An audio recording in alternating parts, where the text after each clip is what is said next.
नमस्कार। कहानी विद जगत किशोर बरथवाल में आप सभी का स्वागत है। आज आपको मिलवाते हैं पौड़ी के उस होनहार बच्चे से जिसने अपनी मेहनत के दम पर, हम कहते हैं माहौल, हम कहते हैं बेहतर क्या हो सकता है, लेकिन उसने इन सब को पीछे छोड़ते हुए अपने भविष्य को आगे एक लक्ष्य रखकर इस पौड़ी का नाम रोशन किया है। मेरे साथ हैं जगमोहन सिंह नेगी, जिन्हें पौड़ी वासी जग्गू भाई के नाम से जानते हैं, और मेरे साथ है उनका बेटा ऋतिक नेगी, जो इस समय जो हाई स्कूल का रिजल्ट आया है सीबीएसई बोर्ड का, उसमें इस बच्चे ने अपनी मेहनत के दम पर 97.2% अंक हासिल कर शहर में अपना और अपने परिवार का नाम रोशन किया है। एक तरफ वो परिवार हैं जो इस पौड़ी को इसलिए छोड़ देते हैं कि यहां पर सुविधाएं नहीं है, यहां पर उनके बच्चे के लिए वो माहौल नहीं है जो उन्हें चाहिए, और निकल पड़ते हैं पौड़ी को छोड़कर देहरादून या अन्य शहरों में। इस बच्चे ने इसी शहर में रहकर, इसी माहौल में अपने को ढालकर यहीं के विद्यालय से शिक्षा ली और 97.2% मार्क्स लेकर आज इस शहर का नाम रोशन किया है। ऋतिक, स्वागत है। Thank you. जगमन भाई, आपको भी बहुत बहुत बधाइयां। धन्यवाद धन्यवाद। ऋतिक, कैसा लगता है इतनी अच्छी नंबर लेके? किस किस का धन्यवाद करना चाहेंगे? देखिए ये जो इतनी अच्छी परसेंटेज आई है इसमें तो मेरा तो बहुत हार्ड वर्क रहा ही है। बट उसके अलावा जो हमारे टीचर्स थे जो हमारे बेसिकली पूरे स्कूल का स्टाफ है उनका भी बहुत बड़ा कंट्रीब्यूशन है। बिकॉज़ अगर वो ये चीज़ हमें प्रोवाइड नहीं करते, इतनी हाई लेवल की एजुकेशन नहीं देते, so it's obviously not possible for me to score good score at that point. That's why I am grateful to all of them. Hrithik, आपने इन सब का धन्यवाद किया, लेकिन क्या तुम्हें लगता था कि रिजल्ट जब आया इतनी मार्क्स आएंगी? क्या तुम तैयार थे कि इतना आएगा या इससे कम आएगा, ज्यादा आएगा? क्या था मन में? हाँ, तो जब कोई भी एग्ज़ाम हो रहा था तो उसके बाद मैंने आंसर की वगैरह चेक की थी एंड इसके आस-पास ही आ रहा था। आई वाज़ एक्सपेक्टिंग कि 97 तक तो आ ही जाएगा और उतना ही आ गया था वैसे तो। अच्छा, लगभग तुम तैयार थे कि इतना परसेंटेज मेरा आने वाला है। हाँ जी। ऋतिक, कोई खास टेक्निक थी तुम्हारी जो तुम्हें पता था कि हाँ इतनी मेरी नंबर आ रही हैं, जो तुमने सब कुछ कैलकुलेट कर दिया था कि ऐसा कुछ होने वाला है? कोई टेक्निक अपनाई थी क्या? टेक्नीक तो कोई स्पेशल नहीं थी। देखिए अगर आप साल भर पढ़ते रहेंगे, किसी भी चीज़ की तरफ काम करते रहेंगे, तो आसानी से वो आपको मिल जाएगा। जैसे पेपरों के टाइम में मुझे कोई दिक्कत हुई नहीं थी। मैं काफ़ी देर तक सोता भी था उस टाइम में और मैं पेपरों के टाइम में आराम से रह रहा था। वो इसलिए हुआ था क्योंकि मैं पूरे साल भर पढ़ रहा था। वही स्पेशल टेक्नीक है एंड दैट इज़ कंसिस्टेंसी। तुम क्या मानते हो कि तुम्हारी सफलता का अगर मैं पूछूं कि एक सबसे बड़ा कारण क्या रहेगा? That will be again consistency. अगर मैं कंसिस्टेंट नहीं होता, तो ये चीज़ें कभी नहीं हो पाती।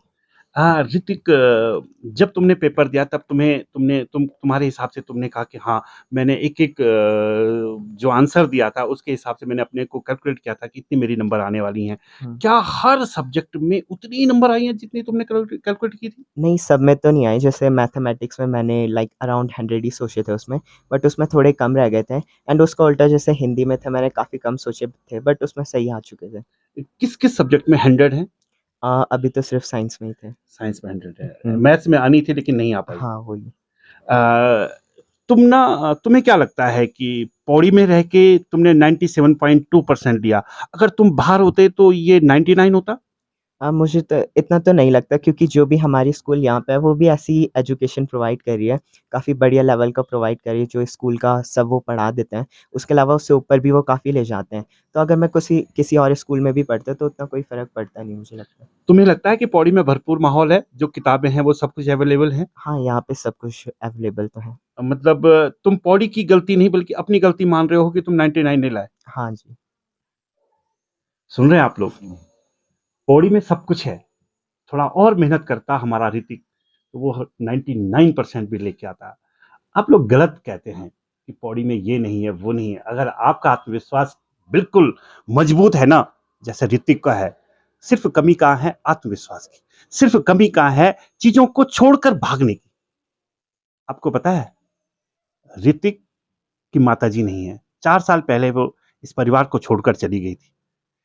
इस हाल में भी ये बच्चे इतनी मेहनत करते हैं। दोषी कौन है ये तो आप शायद खुद समझ जाएंगे। लेकिन इस हाल में भी कि परिवार में बहुत कुछ उनको नहीं मिल पा रहा है, उसके बाद भी बच्चे अगर लगन है, अगर आपका आत्मविश्वास आपके साथ है, इसका मतलब आप कोई भी चीज हासिल कर सकते हैं। तुम्हें क्या लगता है कि परिवार के हिसाब से तुम्हें माहौल मिला? हाँ, परिवार ने तो पूरा ही सपोर्ट किया था क्योंकि देखिए किसी को भी अगर अच्छे मार्क्स लाने हैं, तो उसको सिर्फ़ एक ही चीज़ चाहिए कि वो शांति से बैठ के अलग कमरे में पढ़ सकें और वो चीज़ तो मुझे मिल चुकी थी, तो उसमें कोई दिक्कत हुई नहीं। उसके अलावा जो बुक्स वगैरह थी, किताबें, वो सब तो प्रोवाइड किया ही था इन्होंने। पौड़ी में जो तुम्हारा विद्यालय है या जो तुम्हारे साथ के बच्चे हैं, जो बीच-बीच में तुम्हें छोड़ के यहाँ से गए होंगे, जिन्होंने तुम्हारी क्लास को नहीं किया, वो जो बाहर से तुम्हें फ़ोन करते होंगे कि हाँ, मेरे विद्यालय में तो ऐसा बहुत कुछ है या यहाँ पर ऐसा है, यहाँ पे टीचर ऐसे हैं, बहुत बड़ी-बड़ी बातें करते होंगे। तब तुम्हारे मन में नहीं लगता है कि हाँ यार, मुझे भी पौड़ी छोड़ना चाहिए या हम भी कुछ ऐसा कर देते, यहाँ से निकल के जाते तो शायद और कुछ अच्छा होता? नहीं, ऐसा कुछ लगा नहीं क्योंकि जो भी चीज़ें वो बता रहे हैं, वो सारी चीज़ें हमें स्कूल में भी मिल ही रही हैं। तो आई वुड कंसिडर कि बेसिकली ये एक तरह से गाँव का एरिया है, बट स्टिल जो भगत राम में हमें चीज़ें प्रोवाइड करी जाती हैं, वो काफ़ी हाई लेवल की फैसिलिटीज़ प्रोवाइड करी जाती हैं। बिल्कुल, हम सिर्फ सवाल उठाना जानते हैं। अगर हमने कहीं न कहीं उन सवालों के जवाब खुद ढूँढना शुरू करेंगे ना, तो जवाब भी हमारे ही अंदर है। इस बच्चे ने सवाल नहीं किया, इसने जवाब तलाशे और जवाब के रूप में इसने ये कहा कि हाँ, पौड़ी में ऐसा नहीं है कि कुछ नहीं हो सकता है, पौड़ी में बहुत कुछ है, जाने की ज़रूरत नहीं है। अगर आप गए हैं तो वहाँ पर आपने क्या हासिल किया है, या तो आपने बहुत कुछ हासिल किया है, तो ठीक है, नहीं कर पाए हैं तो मुझे लगता है इस शहर में भी बहुत कुछ हासिल किया जा सकता है। ऋतिक जैसे बच्चे इस शहर का नाम रोशन कर रहे हैं। हाई स्कूल के बाद पौड़ी छोड़ने का मन है या रहेंगे? वो तो अभी देखेंगे ही, जिस हिसाब से आगे बढ़ेंगे। मतलब इंटर यहीं से करेंगे? हाँ, अभी तो यहीं से करेंगे। अभी मैं आपके सपने नहीं पूछूँगा क्योंकि अभी तो आपका टारगेट शायद इंटर हाँ। है ना? हुँ, पापा से कोई शिकायत? नहीं, कोई शिकायत तो है नहीं ऐसे। शहर से कोई शिकायत? नहीं, नहीं, किसी से कोई शिकायत नहीं। नहीं। अगला लक्ष्य क्या है? अभी तो देखते हैं, पढ़ेंगे आगे नहीं, हायर पढ़ेंगे तो आप क पढ़ेंगे ही, लेकिन अभी हाई स्कूल में आपने इतना अच्छी मार्क्स ली हैं। हुँ, शहर में 1-2 बच्चे और हैं जिन्होंने आपसे ज़्यादा मार्क्स वो लेके आए हैं। हुँ। क्या रहेगा इंटर में उनको भी पार करना है? हाँ, कोशिश तो पूरी रहेगी उन्हें पार करने की। बिल्कुल, कोशिश तो पूरी रहेगी और कोशिश करने वालों की कभी हार नहीं होती। ऋतिक को हम आप सबकी ओर से शुभकामनाएँ। ऋतिक, उन बच्चों के लिए क्या मैसेज है जो बाहर जाके मेट्रो की बात करते हैं? अ, उनसे ऐसा तो कुछ मैं बोलना चाहूँगा नहीं क्योंकि सबका अलग-अलग ओपिनियन होता है अपने बारे में। तो बेसिकली अगर वो सोचते हैं कि वो बाहर जाके ज़्यादा कुछ अच्छा पढ़ सकते हैं और अगर वो ऐसा कर भी देते हैं तो उनके लिए काफ़ी सही है। बट अगर वो ये सब बोल के भी कुछ नहीं कर पाते, तो उनका बाहर जाना थोड़ा गलत तो है ही। बिल्कुल, यही हम भी कह रहे हैं। अगर आप जिस मकसद से बाहर गए हैं, जो बोलकर यहाँ पे गए हैं, हम इसलिए बाहर जा रहे हैं, अगर आपने वो ऊँचाई हासिल नहीं करी है, तो फिर कहीं न कहीं आपको दोबारा सोचना चाहिए अपने निर्णय के बारे में। आप सबकी ओर से हम ऋतिक को बहुत-बहुत शुभकामनाएँ देते हैं, उसके उज्जवल भविष्य की कामना करते हैं।